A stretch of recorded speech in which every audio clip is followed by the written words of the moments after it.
Assalamualaikum warahmatullahi wabarakatuh. Innal hamdalillah nahmaduhu wa nasta'inuhu wa nastaghfiruh wa na'udzu billahi min shururi anfusina wa min sayyiati a'malina.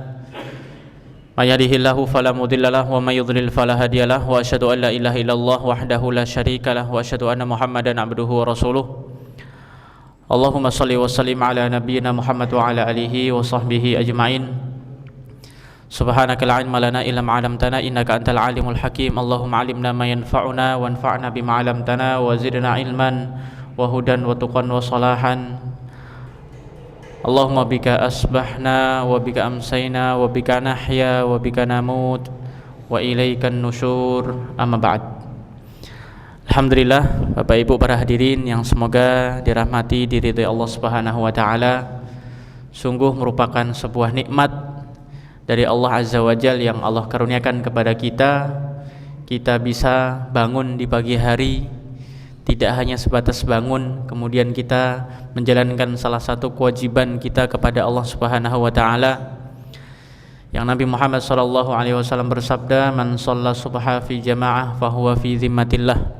Barang siapa yang salat subuh, maka orang tersebut akan berada pada jaminan Allah, akan dilindungi oleh Allah Subhanahu wa taala. Dilindungi hartanya, dilindungi dirinya, keluarganya, semuanya. Karena ini fi zimmatillah, selalu dalam perlindungan Allah Subhanahu wa taala.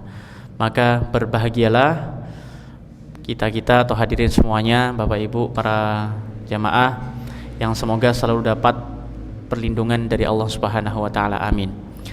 Yang kedua, salawat teriring salam selalu kita haturkan kepada Nabi Muhammad sallallahu alaihi wasallam, kepada keluarganya, kepada para sahabatnya, kepada para tabi'in, tabi'ut tabi'in, para atba' beliau, pengikut beliau yang setia. Dan kita berharap kepada Allah semoga kita tergolong di antara umat Nabi Muhammad sallallahu alaihi wasallam yang akan mendapatkan syafaatnya yaumul qiyamah. Amin ya rabbal alamin. Hadirin rahimakumullah, rahmat Allah Subhanahu wa taala itu sangatlah luas. Wasi'at rahmati wa rahmati wasi'at kulla syai'. Allah Subhanahu wa taala berfirman di dalam Al-Qur'an, wa rahmati wasi'at kulla syai'. Dan rahmatku, kata Allah Subhanahu wa taala, itu meliputi segala sesuatu. Kita ini kalau hidup tanpa rahmat Allah Subhanahu wa taala tidak akan bisa hidup, jamaah. Bahkan hidup itu sendiri pun juga adalah bagian dari rahmat Allah Subhanahu wa taala. Datangnya seseorang untuk bisa sholat subuh itu adalah bagian dari rahmat Allah Subhanahu wa taala. Kita bisa bernafas, itu pun juga sebagian kecil dari rahmat Allah Subhanahu wa taala. Kita bisa bergerak, beraktivitas. Bayangkan hadirin rahimakumullah, kalau seandainya ada orang yang tidur di malam hari kemudian gak bangun subuh, bablas, sudah selesai berarti. Tapi ketika kita semuanya bisa terbangun, alhamdulillah, bukan hanya sekedar bangun tapi kita kemudian beraktivitas dengan segala kemudahannya, maka kita harus sadari bersama-sama ini adalah rahmat Allah Subhanahu wa taala. Wa rahmati wasi'at kulla syai'. Tidak terkecuali hadirin rahimakumullah, rahmat Allah bukan hanya khusus untuk hamba-hambanya yang taat. Jadi Allah Subhanahu wa taala itu Rabb segala makhluk. Segala makhluk, baik itu manusia yang taat, bahkan yang maksiat sekalipun, hadirin rahimakumullah, Allah berikan kepada mereka semuanya jaminan, entah itu rizki atau yang lainnya. Karena Allah itu adalah Rabb segala makhluk. Manusia yang taat, Tuhannya siapa? Allah Subhanahu wa taala. Bahkan manusia yang maksiat, ahli maksiat sekalipun, Rabb mereka adalah Allah Azza wa Jalla. Jadi hadirin yang semoga dirahmati Allah Subhanahu wa taala, begitu sayangnya Allah kepada kita. Bahkan Allah menciptakan kita tujuannya adalah untuk memberikan rahmat untuk kita semuanya.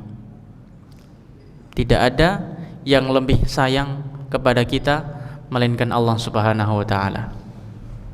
Kita ini kan mungkin mencintai diri kita sendiri.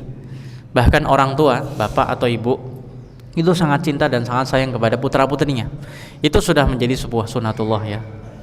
Tapi di atas itu semuanya ada Rabb, ada Allah Subhanahu wa taala yang Rahman, yang Rahim, yang Latif, yang Rauf fi ibadihi, kepada hamba-hambanya. Itu kita semuanya hadirin yang semoga dirahmati Allah Subhanahu wa taala. Orang yang taat mendapatkan rahmat Allah Subhanahu wa taala. Bahkan di antara hamba-hamba Allah yang juga mendapatkan rahmatnya adalah orang-orang yang ahli apa jemaah? Ahli maksiat, yang hidupnya itu habis hanya untuk berbuat maksiat, yang hidupnya itu habis hanya untuk melakukan dosa-dosa, perbuatan yang dilarang Allah Subhanahu wa taala. Mungkin kalau dia ditanya, dia tidak akan ingat kapan terakhir kali beribadah kepada Allah. Yang diingat hanyalah maksiat, yang diingat hanya maksiat, bertemu dengan teman-teman yang sama-sama juga memiliki keinginan dan motif yang sama, yaitu jauh dari Allah Subhanahu wa taala. Sampai lupa ini hadirin. Tapi Allah Subhanahu wa taala punya kehendak. Kapan seseorang yang ahli maksiat itu punya titik balik dan taubat kepada Allah Subhanahu wa taala. Nabi SAW yang sama-sama kita mengakui bahwa beliau adalah uswah hasanah kita semuanya. Beliau saja sehari bertobat berapa kali hadirin? Dalam riwayat disebutkan beristighfar 70 kali. Dalam riwayat disebutkan beristighfar dan bertobat kepada Allah sebanyak 100 kali. Nah, kita ini yang bukan nabi, kita bukan rasul, kita nggak tahu bagaimana nanti ke depannya. Seharusnya kita juga meneladani rasul dan nabi kita sallallahu alaihi wasallam. Mari kita semuanya berbanyak untuk beristighfar dan bertobat kepada Allah Subhanahu wa taala. Tadi sudah disampaikan oleh imam hari ini atau pagi hari ini insyaallah kita akan sama-sama belajar untuk meneladani kisah terbaik dari salah satu ulama kita yang dulunya juga memiliki masa lalu yang kurang baik tapi kemudian bertobat kepada Allah Subhanahu wa taala, yaitu seorang ulama tabi'in yang bernama Al-Fudail bin Iyad. Al-Fudail bin Iyad. Beliau Al-Fudail bin Iyad ini tinggal di wilayah yang dulu namanya Samarkand. Samarkand ini sekarang sudah masuk wilayah ya Iran ya jemaah ya, di wilayah Iran. Al-Fudail bin Iyad terlahir dan tumbuh dewasa sampai usia kurang lebih 40 tahun bukan menjadi ahli ibadah. Hidupnya dihabiskan untuk bermaksiat kepada Allah Subhanahu wa taala. Hidupnya dihabiskan untuk menjadi syatir, lis, sarik. Jadi beliau ini qati'ut thariq jamaah. Beliau ini termasuk orang-orang yang kerjaannya itu nakut-nakutin manusia. Kerjaannya itu kalau di Jogja mungkin namanya begal jamaah ya. Klitih nggih, klitih. Namanya klitih. Jadi suka merampok dan bikin orang itu, manusia saat itu, masyarakat di zaman itu, di tempat beliau itu takut. Ya kalau sudah dengar nama Al-Fudail bin Iyad itu pasti pikirannya langsung apa? Takut. Karena apa? Takut nanti dirampok atau dipalak atau yang lainnya. Itu menjadi sebuah identitas yang melekat kepada Al-Fudail bin Iyad. Hidupnya siang malam hanya untuk menakut-nakuti manusia. Hidupnya itu adalah untuk mencuri, hidupnya untuk merampok. Itu adalah seorang Al-Fudail bin Iyad. Tapi hadirin rahimakumullah, siapa yang menyangka manusia yang dulunya itu ahli maksiat kemudian Allah balikkan hidupnya menjadi ahli ta'ah?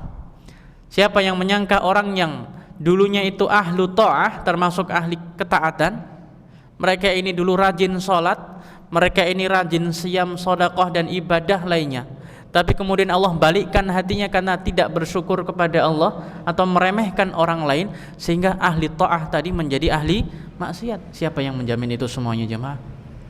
Oleh karena itu dalam sebuah hadis yang diriwayatkan oleh Abdullah bin Mas'ud, Nabi Muhammad SAW pernah bersabda yang artinya bahwa ada seseorang yang itu kita rasa ini kayaknya sudah jadi ahli surga, ini rajin ibadah, bahkan kita mungkin merasa minder dari orang tersebut kalah.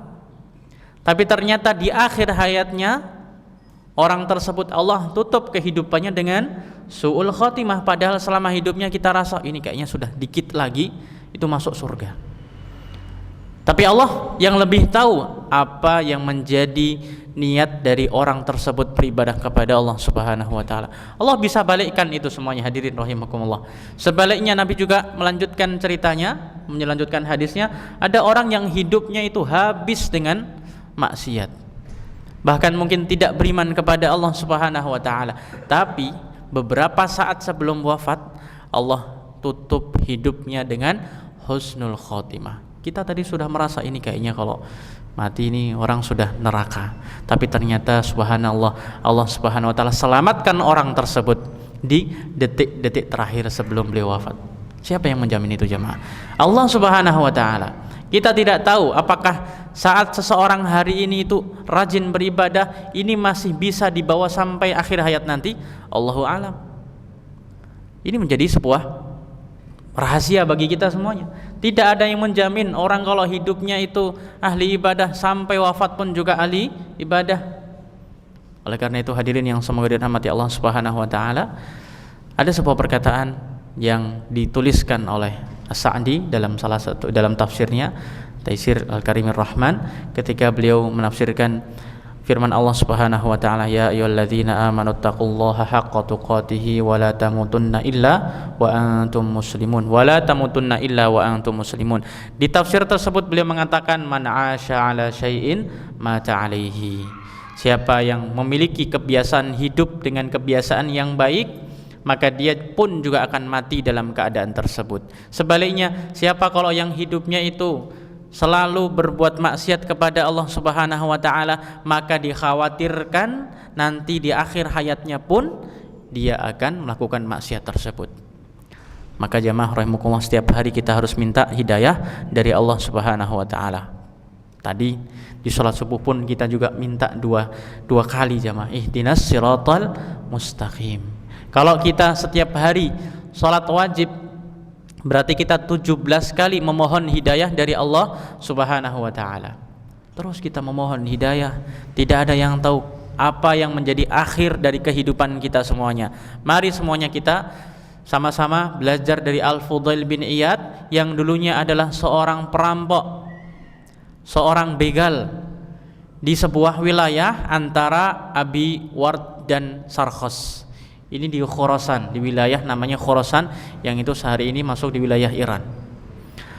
Jadi kalau manusia atau orang saat itu sudah mendengarkan pertama nama Al-Fudail bin Iyad pasti takut. Yang kedua, kalau dengar wilayah Abi Ward dan Sarkhos, mereka pasti akan juga takut, karena itu wilayah yang biasa digunakan oleh Al-Fudail bin Iyad melancarkan aksi dan misinya itu di situ untuk merampok, nakut-nakuti orang, itu di wilayah antara Abi Ward dan Sarkhos. Hadirin yang semoga dirahmati Allah Subhanahu wa taala. Suatu malam Al-Fudail bin Iyad seperti biasa melancarkan aksinya, ingin mencuri, ingin merampok di salah satu rumah warga yang ada di situ. Di malam hari beliau naik ke atas rumah. Ini seperti biasa kalau ingin mencuri, ya lihat dulu kondisinya, kemudian kalau sudah kira-kira aman, naiklah ke atas rumah. Di saat beliau ini berada di atas rumah, yang sebentar lagi beliau bisa masuk ke dalam rumah tersebut, tiba-tiba beliau mendengarkan orang yang sedang membaca Al-Quran. Allahu alam gimana ceritanya Allah Subhanahu wa taala jadikan ada orang yang membaca Al-Quran. Allah sudah punya rencana. Kalau orang ini Allah takdirkan untuk bertobat kepada Allah Subhanahu wa taala, makanya man aradallahu bihi khairan hayya lahul asbab. Kalau Allah Subhanahu wa taala sudah menghendaki kebaikan untuk seseorang, maka Allah akan mudahkan cara dan jalannya untuk orang tersebut. Allah sudah takdirkan orang ini untuk menjadi orang yang bertobat meskipun hidupnya itu habis untuk berbuat fujur, ya, berbuat maksiat. Tapi Allah Subhanahu wa taala kehendaki Al-Fudail bin Iyad yang berada di atas atap tersebut kemudian mendengarkan ada orang yang sedang membaca Al-Quran, surat Al-Hadid ayat yang ke-16. Surat Al-Hadid ayat keberapa jemaah? Ayat yang ke-16.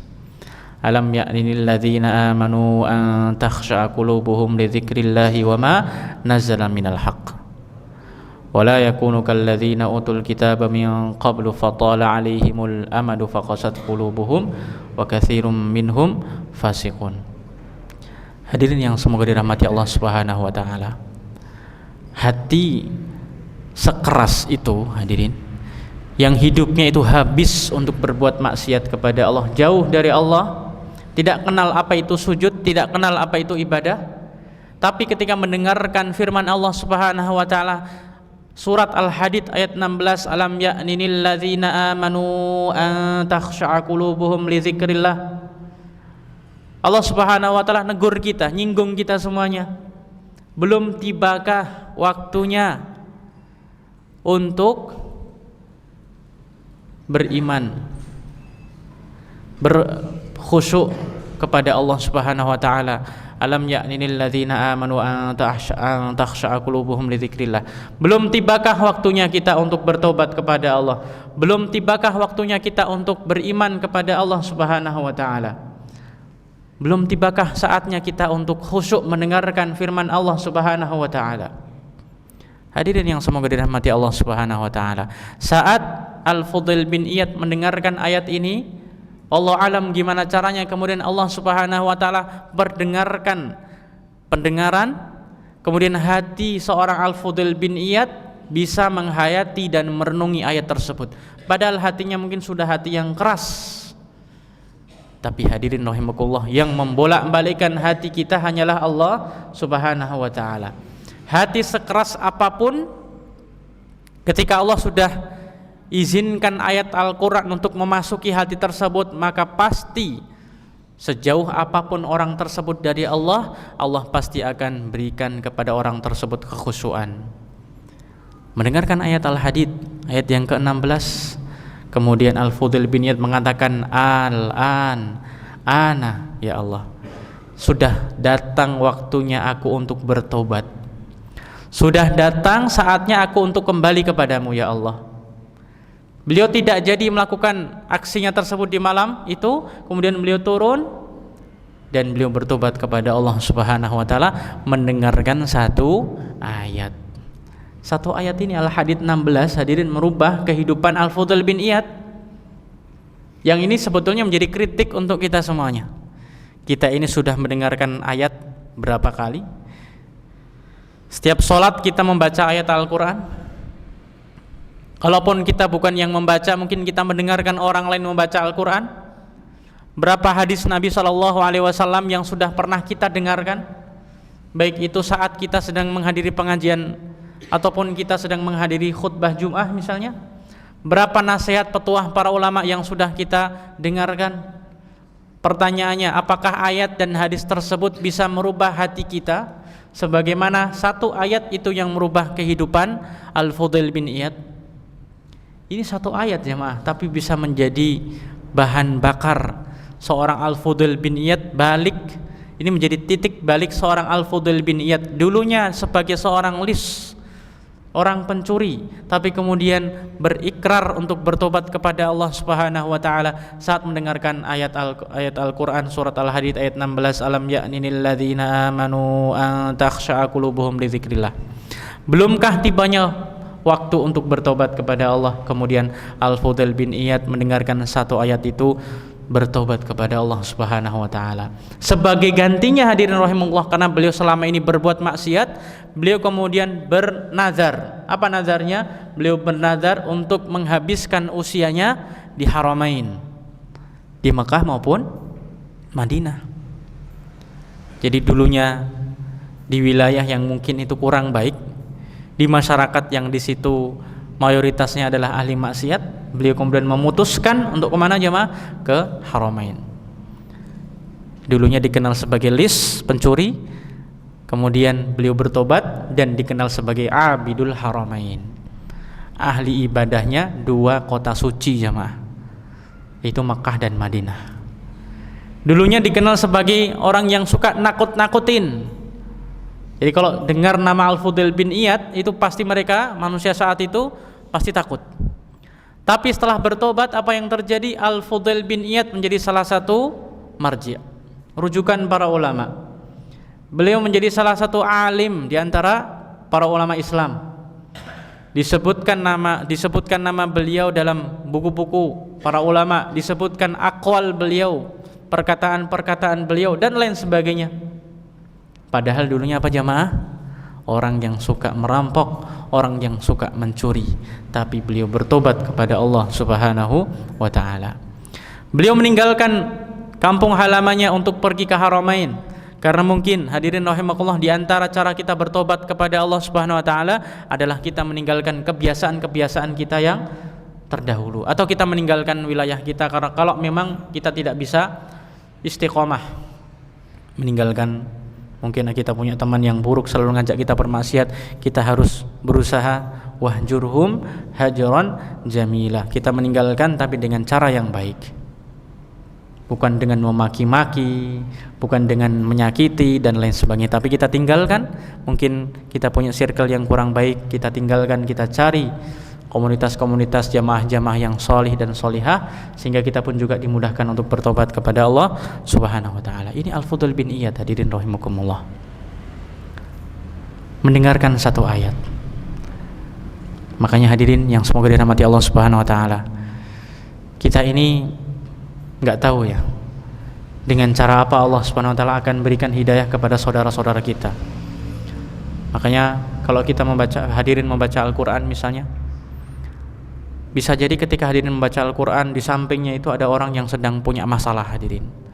Di sampingnya lagi ada orang yang sedang bingung. Tiba-tiba kok dengarkan ayat yang dibaca oleh panjenengan. Bisa jadi orang tersebut mendapatkan hidayah. Ada orang yang masuk masjid nggak tahu mau ngapain, yang penting duduk aja. Mendengarkan bapak ibu membaca Al-Quran kok enak ya rasanya. Bisa jadi dengan bacaan ayat tersebut orang itu mendapatkan hidayah dari Allah Subhanahu wa taala. Kita tidak akan tahu jamaah perbuatan kita mana yang akan menjadikan orang itu akan kembali kepada Allah Subhanahu wa taala. Mungkin bisa dengan ucapan kita, mungkin bisa dengan tindakan kita, mungkin bisa dengan bacaan Al-Quran kita. Allahu a'lam. Maka di antara doa yang perlu untuk kita sampaikan kepada Allah SWT adalah Allahumma dina wahdi bina. Allahumma dina wahdi bina. Ya Allah, berikanlah petunjuk kepada kami dan berikanlah petunjuk kepada orang lain melalui kami. Allahumma dina wahdi bina. Allahumma ja'alna hudatan muhtadin dan lain sebagainya. Hadirin rahimakumullah, kita ingin berusaha seperti dikatakan oleh Nabi Muhammad sallallahu alaihi wasallam, la an yahdiyallahu bika rajulan wahidan khairun laka min humrin na'am. Kalau seandainya ada orang ya yang mendapatkan hidayah karena sebab kita, maksudnya orang itu mungkin kita nasihati kemudian orang itu bertobat kepada Allah Subhanahu wa taala, maka Nabi mengatakan khairun min humrin na'am, itu lebih baik daripada onta merah. Onta merah saat itu adalah harta yang paling mahal bagi orang-orang Arab, Jadi ketika seseorang itu bisa memberikan hidayah, artinya maksud di sini bukan memberikan hidayah tapi mengajak orang lain untuk bertobat kepada Allah, untuk mengenal Allah Subhanahu wa taala, maka di situ kata Nabi SAW khairun laka min humrin na'am, itu lebih baik daripada dunia. Al-Fudail bin Iyad hidupnya dihabiskan di Haramain, tanah Makkah dan tanah Madinah, dari yang dulunya itu ahli maksiat. Bapak Ibu para hadirin yang dimuliakan Allah Subhanahu wa taala, dari sini ada banyak sekali pelajaran yang bisa kita petik. Di antaranya adalah hati manusia itu, ya rahmukallah, hati manusia itu di dalam genggaman Allah Subhanahu wa taala yang kita tidak tahu bagaimana nanti Allah akan tutup kehidupan kita. Maka marilah selalu kita memohon kepada Allah agar Allah teguhkan hati kita dengan doa yang sering dibaca oleh Nabi Muhammad SAW, ya muqallibal qulub tsabbit qalbi ala dinika. Kemudian yang kedua, jangan pernah bosan ya untuk mengharapkan rahmat Allah Subhanahu wa taala. Bahkan kalau kita pun ahli maksiat dan kita pun sangat sering berbuat dosa, sebab manusia itu tidak ada yang suci kecuali para nabi dan rasul yang mereka itu maksum. Tapi kalau kita manusia biasa, pasti kita akan selalu berbuat salah. Nah, ketika kita semuanya ini sadar kesalahan-kesalahan kita menumpuk banyak, ingat sabda Nabi Muhammad SAW, yaitu adalah hadis qudsi, seandainya dosa-dosa kita itu lau balaghat dzunubuka ananas sama, seandainya dosa-dosa kita itu membumbung tinggi sampai ke atas langit sana, sampai ke awan, kemudian kita bertobat, beristighfar kepada Allah Subhanahu wa taala, maka Allah Azza wa Jalla akan ampuni kita. Bahkan dalam hadis tersebut, la ubali, Allah tidak peduli berapa banyak dosa kita, sejauh apapun kita dari Allah Subhanahu wa taala, maka dengan selangkah kita bertobat kepada Allah, Allah akan terima satu langkah itu jemaah. Meskipun kita sudah terlalu jauh dari Allah Azza wa Jalla, tapi dengan kita melangkahkan kaki kita, meskipun itu hanya satu langkah, yaitu bertobat kepada Allah, Allah akan hapuskan afallahu amma salaf, Allah ampuni dosa-dosa kita di masa lalu dengan bertobat kepada Allah Subhanahu wa taala. Kemudian yang terakhir yang bisa kami sampaikan sebagai pelajaran untuk dari kisah Al-Fudail bin Iyad ini, hadirin rahimakumullah, jangan pernah kita merasa sombong dengan ibadah yang kita lakukan, dan jangan pernah kita merasa putus asa saat kita sudah jauh dari Allah Subhanahu wa taala. Qul ya ibadiyalladzina asrafu ala anfusihim la taqnatu mir rahmatillah. Dalam surat Az-Zumar ayat 53 Allah Subhanahu wa taala berfirman, katakanlah wahai Nabi Muhammad SAW kepada hamba-hambaku yang mereka itu melampaui batas, qul ya ibadiyalladzina asrafu ala anfusihim la taqnatu mir rahmatillah, jangan putus asa dari rahmat Allah Subhanahu wa taala. Innallaha yaghfiru dzunuba jami'a innahu huwal ghafurur rahim, sesungguhnya Allah Subhanahu wa taala Maha mengampuni dosa-dosa kita semuanya. Jadi jangan pernah kita merasa oh ini kan kita sudah ini, sudah itu dan sebagainya. Orang yang beriman itu selalu menganggap sedikit amal solehnya. Orang yang beriman itu selalu merasa kita belum berbuat apa-apa. Tapi kalau kata Hasan Al-Basri, orang munafik itu merasa dirinya sudah hebat padahal kosong jemaah. Sedangkan orang yang beriman itu amalnya banyak tapi masih menganggap sedikit. Amalnya banyak tapi tetap khawatir dan takut kalau tidak diterima oleh Allah Subhanahu wa taala. Maka jadilah kita semuanya seperti orang-orang yang disebutkan oleh Hasan Al-Basri, orang yang beriman itu adalah orang yang beramal soleh banyak tetapi tidak sombong, tidak takabur, tidak ujub dan merasa dirinya masih kurang. Sehingga ketika kita merasa diri kita masih kurang, kita akan berbenah, oh saya punya kekurangan di sini, yuk kita berbagi bersama-sama dan seterusnya.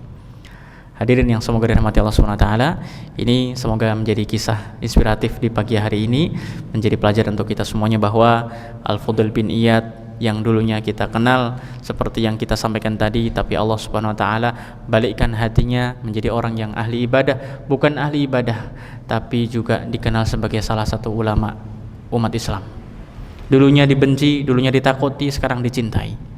Siapa yang membuat itu semuanya jemaah? Allah Subhanahu wa taala. Semoga kita pun juga demikian seperti itu. Bagi hadirin yang umat Islam yang sudah diberikan hidayah oleh Allah Subhanahu wa taala, selalu mohonlah kepada Allah agar terus berada di atas hidayah itu.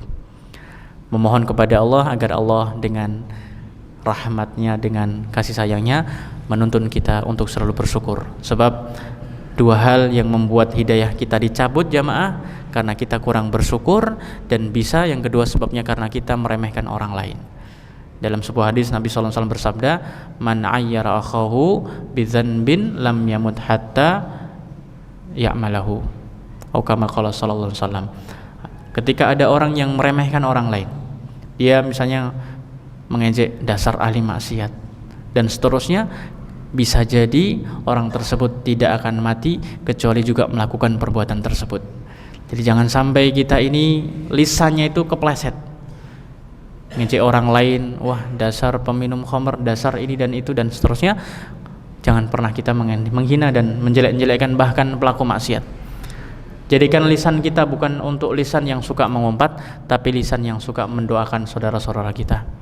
Hadirin yang semoga dirahmati Allah Subhanahu wa taala, lihatlah ahli maksiat bukan dengan pandangan hina dan keji, tapi lihatlah mereka dengan pandangan kasih sayang.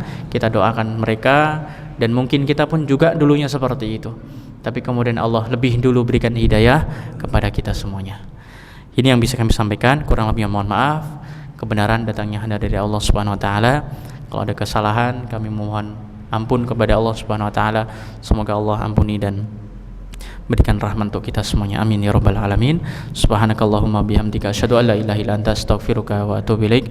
Wa sallallahu wasallam ala nabiyyina Muhammad wa ala alihi wa sahbihi ajmain. Terima kasih. Wassalamualaikum warahmatullahi wabarakatuh.